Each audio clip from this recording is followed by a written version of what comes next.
Have you ever wondered how your game knows how much health you have left, or how many coins you've collected, or how it knows to load up your profile? Well, this is all done using variables and different types of data. And that is what we will be talking about in this video. You will learn what they are and how you can use them in your gaming projects. So let's jump right into it. Now in our last video, we got Python to talk to us. But in this video, we're going to give it something to remember. And before we can do that, first we have to understand what a variable is. Well, a variable is a reusable container that holds a value. And what that value is a data type. There are multiple different types of data, but in this video we're going to be learning about the 4 core data types, which are strings, integers, floats, and booleans. And variables are used to store and track your data, such as your health, how many lives you have left, your high score, or your name. And they're good for organization, ease of reference, and what's known as best practice dry. Don't repeat yourself.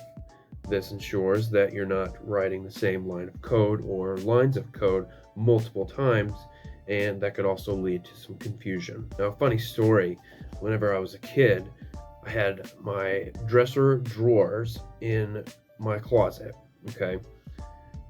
And every time I would go to them, I would always forget where my underwear was, where my pants were, shirts, socks, all that, okay? And one day, I was like, stuff it. I got a permanent marker, and I went to my dresser, and I wrote on the drawers, underwear and socks, and pants on the next one, and shirts on the next one, so on and so forth. That way, I knew where to get my stuff. I knew where my underwear was. I knew where my pants were, my shirts.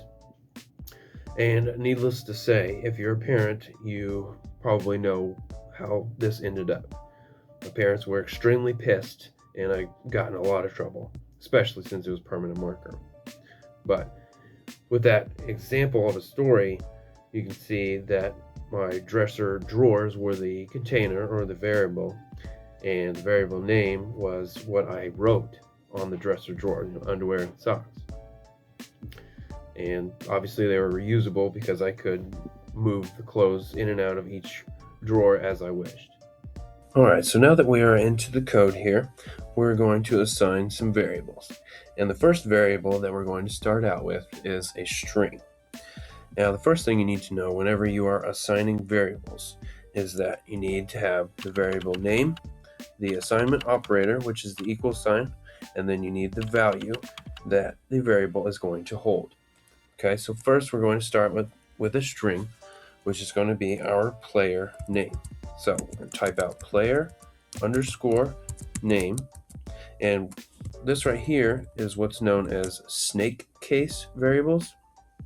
And Python uses snake case variables as a convention, and it's always good to do things by convention so that other programmers can read and understand your code. So after you type in player name, go ahead, hit a space after that, and then the equals sign, which is the assignment operator, another space after that, and then with the strings, they're always encased within quotation marks. Now these quotation marks can either be double quotations or they can be single quotations with Python. Other language, you can't do that, but with Python, you can either have it with the double quotations or the single quotations.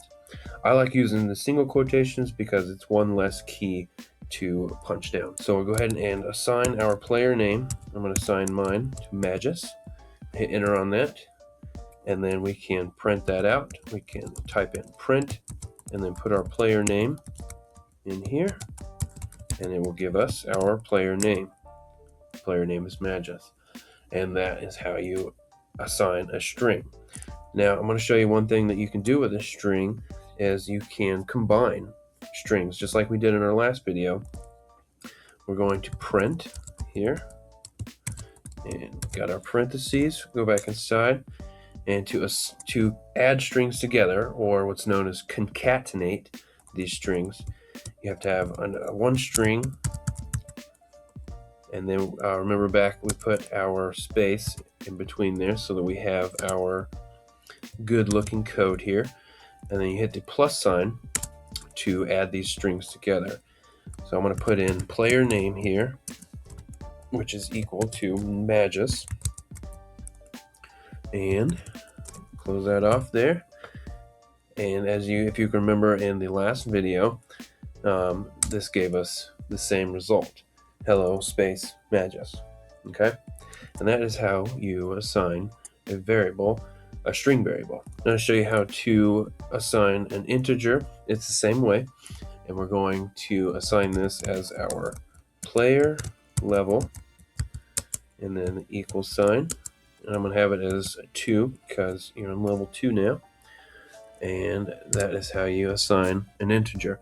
And as you can see, we don't have to tell the computer that we want these variables to be strings or integers.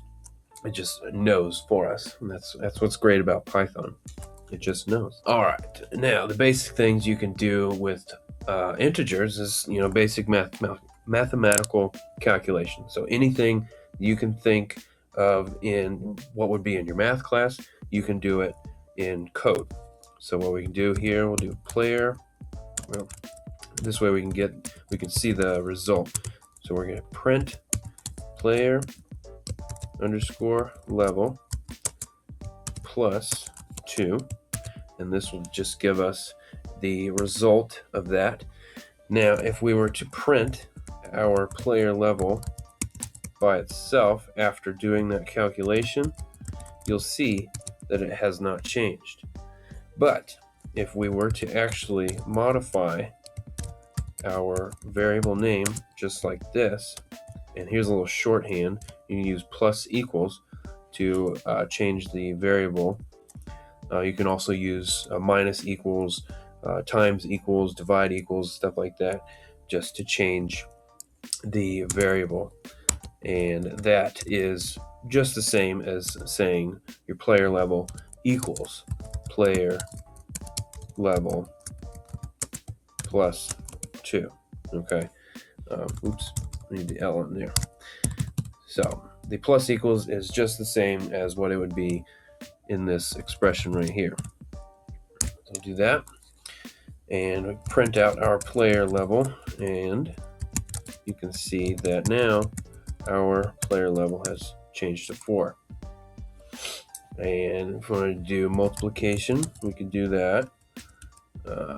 Here we'll do player level minus 2, and it also prints that out for us since we are in the idle program. Now if we were just in our normal text editor, we would kind of have to have some forethought and to see that ahead of time so that we know that that's doing what it should do. Like I said before, you can also do multiplication.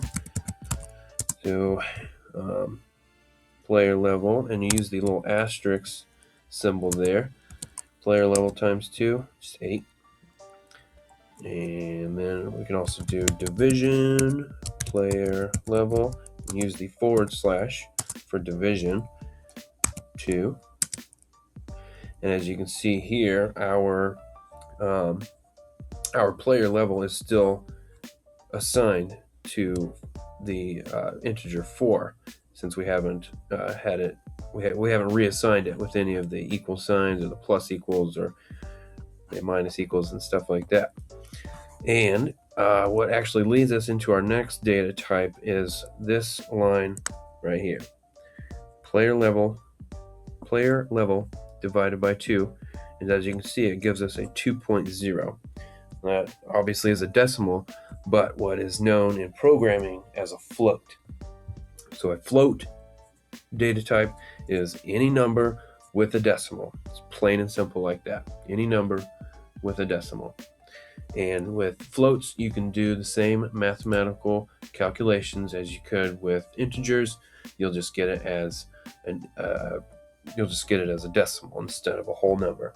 And anytime you divide any integer by anything, it will result in a float, even if it's a whole number. Now, the final data type that I wanted to show you is the Boolean variable, the Boolean data type. And what a Boolean data type is pretty much a simple true or false yes or no, on or off type of variable. It's very basic, it's very binary. Like we said in our last video, if we did 5, we put the expression 5 is greater than 4, it gives us the Boolean value of true. Now, if we wanted to assign a Boolean variable, or if we wanted to assign a Boolean value to a variable, then we could just type out is underscore alive and have it equal to either true or false. We're going to have it equal to true because our hero is true and he's awesome. So type that, and then we'll type out print, put is alive in here, and then it'll also type out the value, which is true. Now that you know what variables are and the 4 core data types, here's a little exercise for you. First, I want you to assign a string your favorite character name. Next, I want you to assign an integer your hero's health, or your character's health. Next, assign a float variable equal to your hero's speed. And finally, assign a Boolean variable to the quest state of your choice. And for extra credit, you can create a short greetings message combining all of the different variables that you had just assigned. And to recap for this video, we found out that variables are the foundation of dynamic programming. They are the computer's memory system, allowing your game to store, track, and change any piece of information, from a player's name to their current health status. And we also learned that every variable must have a specific type of data. And understanding the type is crucial because it dictates the operations that can be performed on that variable, such as you can't subtract a string from an integer and vice versa. So if you like this tutorial, go ahead and give it a thumbs up. And if you have any questions or you just want to say, hey, go ahead and leave a comment down below. And don't forget to subscribe and hit that notification bell. And get ready for the next video in this series where we will be giving our hero Magus his very first inventory. Thanks for watching, and I'll see you there.